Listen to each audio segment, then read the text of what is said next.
Bon, cette fois-ci c'était la dernière. Demain je reprends une alimentation saine, je ne fais aucun écart et tout ira bien. Si toi aussi tu t'es déjà dit cette phrase, alors cette vidéo est faite pour toi. Parce que oui, c'est très souvent ce qu'on se dit après avoir fait une crise de boulimie. On se dit que c'était la dernière, que de toute façon on le refera plus et que demain ce sera un nouveau jour et qu'on va tenir. Le problème c'est quoi? C'est qu'en fait le temps passe et on se dit que finalement c'était pas si grave et qu'on peut en refaire une autre. Si je te parle de ça aujourd'hui, c'est parce que moi aussi j'en ai souffert. D'ailleurs, si tu ne me connais pas, moi c'est Flamendra et donc j'ai souffert d'anorexie et de boulimie pendant les 4 dernières années de ma vie. Et au travers de cette vidéo, j'aimerais vraiment te donner mes meilleurs conseils pour aller de l'avant après une crise de boulimie. Alors la première chose à faire quand une crise de boulimie arrive, c'est vraiment de l'accepter. Alors je sais que c'est dur parce que quand on est dedans et même juste après, c'est les pires moments, c'est les moments où on se dégoûte, c'est les moments où on se dit qu'on est tombé très bas. Donc oui, tu vas forcément avoir ces pensées, oui tu vas forcément culpabiliser, tu vas forcément te sentir mal aussi bien physiquement que mentalement, ça c'est clair, c'est impossible de ne pas se sentir mal. Mais quand je dis qu'il faut les accepter, c'est qu'il faut rebondir. Il faut pas culpabiliser toute ta soirée en te disant que tu es nul, que tu es horrible. Il faut vraiment te dire bon, ok, j'ai fait une crise, mais c'est ok. C'est ok parce que je sais que je vais m'en sortir. C'est ok parce que je sais que je vais y arriver. C'est juste une rechute parmi tant d'autres. Parce que si tu es en voie de guérison, oui, il y aura des rechutes. C'est ce que je dis aux personnes que j'accompagne très régulièrement qui culpabilisent, qui se disent j'ai échoué. Ça annule tout ce que j'ai fait dans la semaine où ça s'est bien passé et là j'ai tout annulé. Et non, vraiment cette crise que tu as fait là, elle n'annule pas tous tes autres efforts, vraiment. Donc c'est pour ça aussi que je conseille à mes coachés de vraiment se féliciter quand elles font quelque chose de différent, quand elles arrivent à sortir de ces rituels qu'elles ont d'habitude. Et ça c'est vraiment hyper important pour progresser. Et ce qui est aussi hyper important à comprendre, c'est que non, une crise ou quelque chose que tu ne fais pas comme tu aurais aimé le faire, ça n'annule pas tout, ça ne fait pas de toi une mauvaise personne et voilà, ça ne te conduit pas à l'échec. Au contraire, ces crises-là, elles font partie de ta réussite. Parce que oui, en fait, la réussite, c'est comme un escalier, tu vois. Je prends souvent cette métaphore-là. Tu commences à monter les escaliers et il y a des moments où tu vas tomber. Mais c'est pas grave parce que rien ne t'empêche de te relever et de monter à nouveau. La guérison, ce n'est pas une ligne droite, c'est vraiment quelque chose qui fait comme ça, tu vois. C'est comme la vie, c'est pas genre une ligne, ça fait, il y a des hauts, il y a des bas, il y a des moments où tu vas bien, des moments où tu vas moins bien.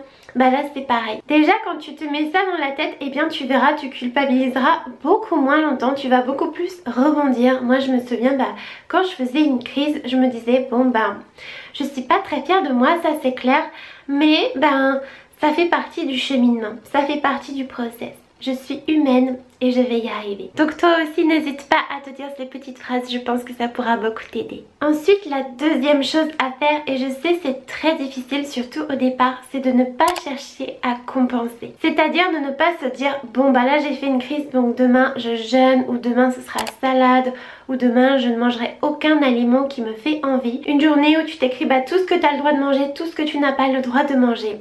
En fait quand tu fais ça, tu mets déjà ton cerveau en mode restriction. Tu sais déjà que la journée de demain, elle va être dure en fait. Et ton cerveau, il va vraiment en prendre compte.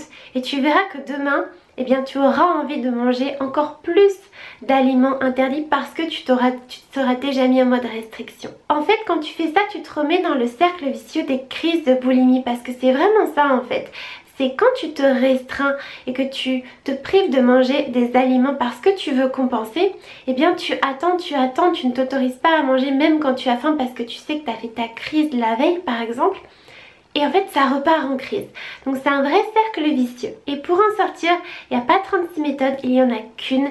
Et cette méthode, c'est de t'autoriser à manger le lendemain quand tu as faim. Donc je sais ce que tu te dis mais si je mange le lendemain, mais je vais grossir, c'est pas possible, je peux pas. Je le sais parce que je me disais exactement la même chose. Et en fait ce qu'il faut que tu comprennes, c'est que quand tu remanges le lendemain, déjà tu vas pas prendre 10 kilos en une fois. Et surtout tu vas briser ce cercle vicieux des crises dont on on a parlé tout à l'heure. Parce que si tu t'autorises à manger le lendemain, eh bien en fait tu n'auras plus ces espaces de temps qui seront très longs où tu te prives, où vraiment tu te conditionnes mentalement et physiquement. Quand tu honores ta faim et tes envies, tu te satisfais, tu te sens bien et après tu penses plus à la nourriture du coup parce que tu as satisfait ta faim et tes envies. À l'inverse, si tu luttes contre ta faim, si tu luttes contre tes envies parce que justement tu veux compenser un excès ou cette crise, eh bien ce sera d'autant plus dur. En fait tu vas lutter, tu vas faire que de penser à la nourriture, tu pourras rien faire d'autre, en plus ça va ruiner toute ta journée.